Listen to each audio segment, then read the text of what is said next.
Hey everybody, welcome to Turks and Jerks, TYT Sports Monday morning recap of the National Football League. A great day in football action on Sunday. In general, there was a lot of jerks this weekend, but we start with the Turks. You guys, Ben and Mike will always say it's easier to start with the jerks because it's more fun to talk about what we hate. But this is not a hate clip. This is a praise clip. Dan, JR, Jason here with you. Dan, why don't you start us off? Who was your Turk of the weekend? Well, first, before I go into my Turk of the weekend, can we just all agree that Tom Brady is the Turk of the season? Yeah, well, yes. Like, everyone complains that we don't ever say Tom Brady. He's too good. It wouldn't be fun. Week 1, who's the Turk? Tom Brady. Week 2, who's the Turk? Tom Brady. We could make a list of just like 3 or 4 that we don't mention enough. We can say like the Raiders are kind of Turks of the year. Raiders are kind of turkey. We don't really give them any kind of turkey. But Tom Brady is just ridiculous. They're going to end up turkey. I mean, that was a demolishing. Yeah. That wasn't a beating. That was a demolishing. No, and they've kind of just been rolling through opponents all season long. It seems like even Patriots fans are bored watching this team. Yeah, like, okay, we'll put up 40 more points. Okay, fine. And then he doesn't even have an offensive line. I don't understand how he's that good. Well, it's all quick stuff. Really, I mean, once you have you have an extra 5'3" slot receiver, you just. If there's anything else that you need to dump off to, you just dump to your miniature receiver. For Edelman is Minitron. Is it? It should be. They've titled him Minitron for Julian Edelman. But that was not your only Turk. All right. So that is not my only Turk. And then also, yes, for the Raider fans, especially angry Raider fan, one of our commenters, David Carr was excellent, but I did not pick him. I picked Jameis Winston. And regardless of what you think about him off the field, some people would say he falls somewhere between misunderstood and not necessarily the best guy in the world. He's certainly done a lot of things which, as Ben Mankiewicz will say here. Welcome to TYT Sports, everybody. I'm Ben Mankiewicz. That is Florida State quarterback Jameis Winston, student, scholar. Yesterday at the Student Union in Tallahassee, Winston got up on a table maybe, or a chair, or some piece of furniture and shouted the words, F her right in the P. Everyone thought it was hilarious. So, not the most mature thing, which has kind of characterized a lot of his time up to now. But he manned up yesterday. And if you watched that game, you saw Jameis Winston becoming a man. And, he had 3 of his 4 wide receivers were out. Safarian Jenkins was out. Vincent Jackson was out. And Lewis Murphy was out. And the only guy he had was Mike Evans, and he looked a little banged up. I think his leader in receiving yesterday was, let me see, what's his name again? I think it was Brait. C. Brait. Who is C. Brait? That was his leading receiver, was C. Brait. I think C. Brait went to a small college where he stood up on a table and he screamed. And said, okay, what did he say? Her in her P. In her P, okay. Well, I don't get why either. They're kindred souls, man. Look, if it's a direct quote, I don't see what's so wrong with it. Fuck her right in the pussy, fuck her right in the pussy, fuck her right in the pussy. Like, I'm not saying it. Hey. Jameis is saying it. It's because maturity has stepped up. And by the way, Jameson, I'm sorry, we've interrupted your Turk. Jameson said it because he was quoting like an internet meme thing, right? That the kids like to do these days, right? Yes, look at J.R. Jackson coming to the There you go, defense. very nice, very nice. Justice Jackson appearing on TYT Sports. But as I continue, he had to win that game. Georgia Dome is not an easy place to win without his receivers. And he put them up 20-3 with a great quarterback draw run through about 4 different guys. Then he had to overcome arguably the worst coaching call of the season among many coaching calls, where Lovie Smith went for it on 4th and 1 on his own 40 when Atlanta had no timeouts left. It is inconceivable what he could have been thinking then. And his team was bombed, like as they should be when Atlanta came back and tied the game with 17 seconds left.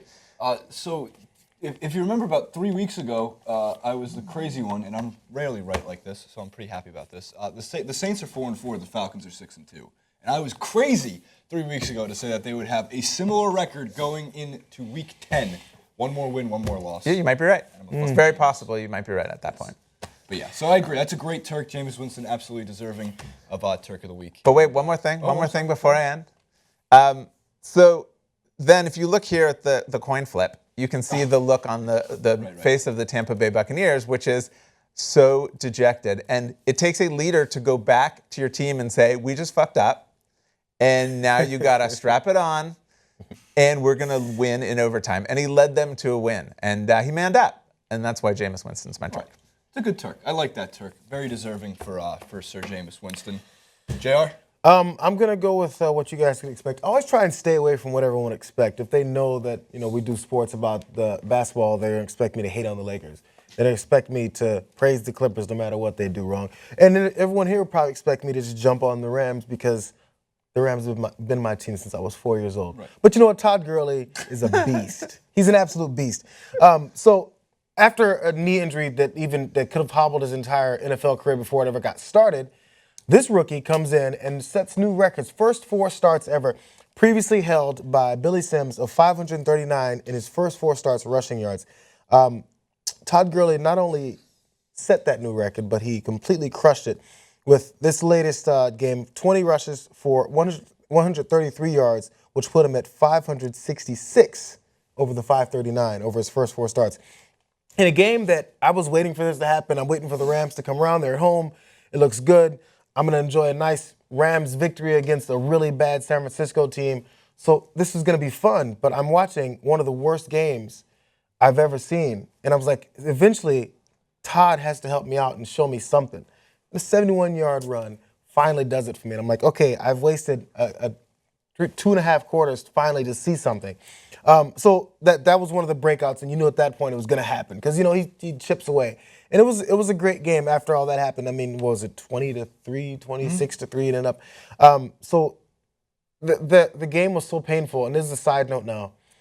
There was one point, I think there was 7 penalties in a 1.5-minute drill. It wasn't even a 2-minute drill. It was a 1.5-minute drill. Between the 49ers and the Rams, they came up with 7 to 8 penalties, and they could not stop. Sometimes I think refs have to go, I want to throw this flag, but everyone's so tired of seeing this. Let me just let that hold go. But it wasn't things like a hold or maybe a semi-block in the back.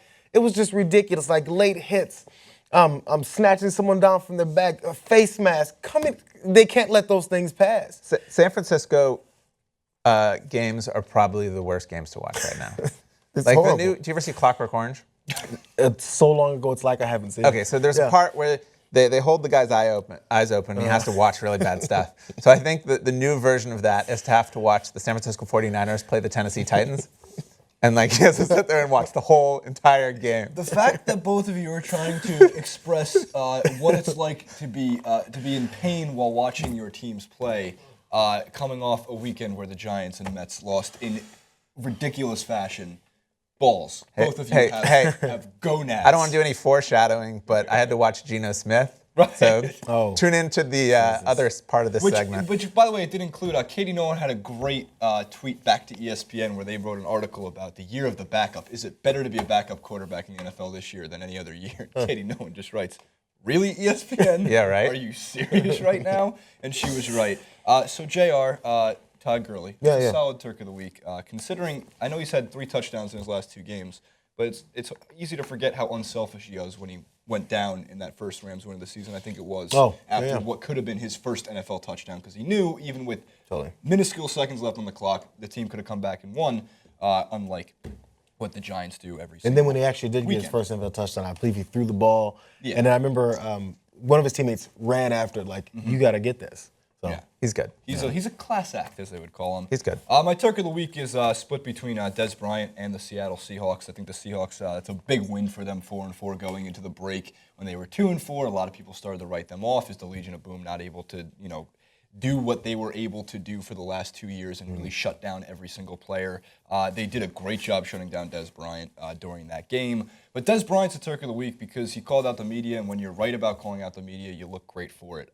When Ricardo Lockett, which I'm going to get to a lot more in the Jerks segment, went down and was motionless on the ground, Dez Bryant came and started barking at the referees and at other his players and other players to give the guy space and let the doctors do their work. In the post-game interview, one reporter had a lot of balls. We'll show it to you here. Hey, look at it right. Come on. That's question good. Just had to set the record straight. Sure. Are you just saying that Sherman didn't get the best of you today? Like what I'm saying. This is exactly what I'm saying, man. Them as a defense as a whole, they had a good game. We came out with our game plan. We didn't execute the way that we wanted to. It is what it is. And then one last thing. Never like I won't ever wish bad on a player that's been knocked down. Come on, man. Stop with the bullshit. Not once I said, hey, that's what you get. I got on one knee and prayed for that man. I got on one knee and prayed for him. Come on, man. Hey, come on, don't put the lips together and do it. How's your foot? Do you feel? Yeah, man, I felt good, man. I'm gonna be ready for next week too. Did the Seahawks accuse you of saying something? Nah, man, y'all did, man. Bullshit media did. Come on. And Dez is 100% right when you watch that video. The media blew that so out of proportion that they were trying to read his lips. And if you look at it, yes, by his lips it kind of looks like, stay the F down or get the F out of the way. When in reality, he was simply just telling the refs. He's a passionate guy. We see it every single week. When are they going to learn that Dez Bryant is not an asshole? And why are they going to continue to make it look like he's an asshole when time after time after time, without audio, it just is perceived that he's being a dick on the sidelines or if he's being ridiculous on the field? No, in reality, he's a passionate NFL player who's 100% right with this situation and with almost every situation he's been in the past. Well, there's characteristics that have to fit. I mean, you have to have your quarterback that is the Tom Brady and the Peyton Manning. Oh, look at the leader. He's 6'5". He towers over the offensive line. He throws these strikes. Soon to be Hall of Famer. Then you have to have your diva wide receiver. Because then you have to have it fit the narrative of what it's always been. We always have the wide receiver, give me the ball, give me the damn ball. And look who was before him. You had Michael Irvin and Terrell Owens, who, not that they were dicks in any way, but they were obviously more of the trash-talking diva The Keyshawn Johnsons. than Dez. There's always been the brash wide receiver who wants the ball, and he's great. And when he gets the ball, everyone loves him. And when he doesn't, he hates everyone else. So they have to keep that narrative going because, as you said, when it's a newspaper guy to a reporter to anyone on TV, they have to have a story. And they're like, this looks good. Right. I'm used to that. And they buy into it themselves. They've said it so many times, they buy into it themselves. Right. And the other really quick Turk of the Week was Drew Brees with, if I have this written down correctly, 7 touchdown passes and 1,200 yards passing in the Giants. More than Peyton's had all season, by the way, according to Steve-O. According to Steve-O. We'll throw up that tweet for you as well. So there you have it. Turks of the weekend, our best of the NFL. Dan had a quick recap. We had Jameis. And Tom Brady. And Tom Brady, season-long term. The Brady-Winston experience. J.R. Jackson going against the grain, picking Todd Gurley, the St. Louis Rams, and Dez Bryant, the Seahawks, Drew Brees. There's a lot that happened on Sunday. It was exciting, as it always is. Make sure to subscribe to TYT Sports. Make sure to check out our Jerks segment. You should be following this one in about an hour. If I am correct, we'll see you next time.